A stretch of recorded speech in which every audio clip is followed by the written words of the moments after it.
Hi, I'm Nate Seberg, and this is One Day Ahead. Welcome to the Teaching Romeo and Juliet video series. This is the second episode in that series, and here we are going to talk about the pre-reading activities that will set you up for success when teaching this book. The first few episodes of this series are available totally free, and the rest you can find at onedayahead.com, along with my Romeo and Juliet summary and analysis series, teaching materials, and a bunch more. And with that, it's time to head to confession, but only if you have leave, as we dive into Romeo and Juliet pre-reading.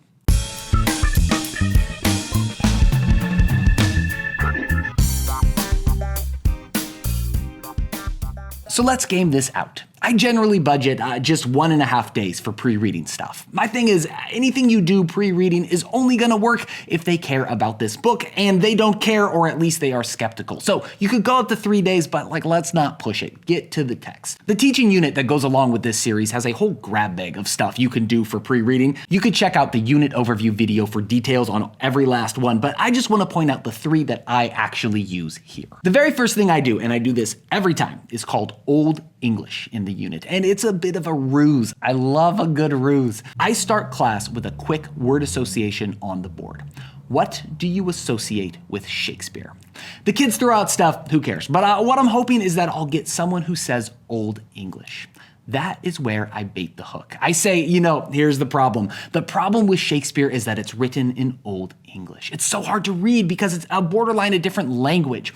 Whoever bites hardest on this line in class, I ask if they could quickly read us some Old English, and I put up this slide from Beowulf. That lands. I read some, or at least I pretend to, then I ask everyone to read a little bit of this to their neighbor.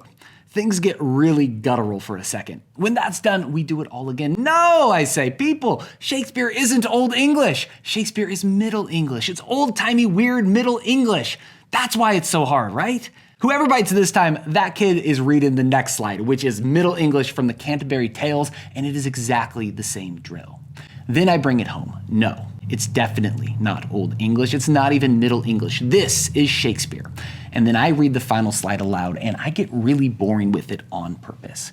To be or not to be? That is the question. Whether it, oh no, look out, 'tis nobler in the mind to suffer the slings and arrows of outrageous fortune, or blah, blah, blah, blah, blah, blah, blah, blah. Drive home the point. Shakespeare spoke like you and like me. If he walked in today, we would be able to have a full-on normal conversation with dude. Like, hey dude, sweet earring, weird collar, etc.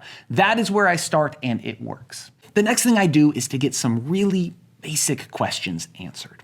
We don't actually need too much context to understand and enjoy this play. And too much context, as a rule, this is one of the places I see teachers consistently overdoing it.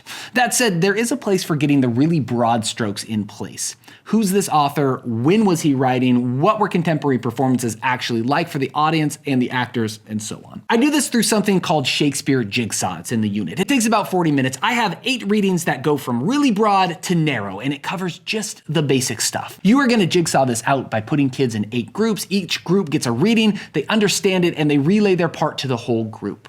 This pairs well with something called 8-minute posters, which is also in the unit, which I love. Check that out.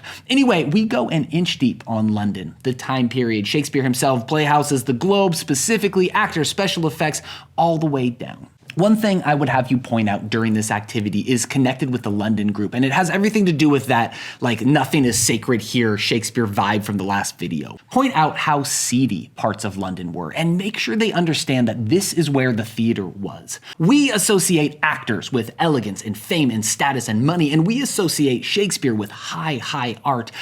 But both of those were definitely not the case when he was writing. Listen, if it's the early 1600s in Suffolk and you have cash in your pocket, you have some options. You could go get well and truly drunk, like schmammered. You could visit a prostitute, that was also there. You could attend a Shakespeare play, or you could go next door and watch a bear fight dogs. That is a real thing. This is drunk crowds, barely paid performers, raunchy sex jokes, and plays where everyone dies or gets married, or it's none of that because you went to the bear thing. Anyway, there's a lot of other stuff in the unit, but for me, that is the first day.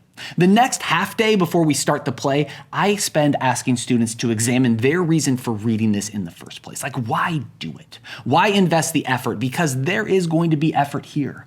This written piece is the first actual product in the unit. It's easy to shrug this experience off, but finding personal relevance is a skill and I want them to learn it. The unit includes instructions and a rubric, but you will need to go first. I leave open the possibility as well that there is nothing here for them at all. We cannot make them care, but if that's the tack they're going to take, that I don't find personal relevance, they will need to write that up with the same fidelity as everyone else. So do those things: Old English, Shakespeare jigsaw, finding your relevance, and you will be ready to hit the prologue and not look back. And that's Romeo and Juliet pre-reading. Thank you for watching. You can check out all my stuff, including this whole series and more, on onedayahead.com. Next time, we finally crack the spine and dive into the play with the 14-line prologue. So it's a very shy, maybe don't dive. Either way, we'll see you next time on One Day Ahead.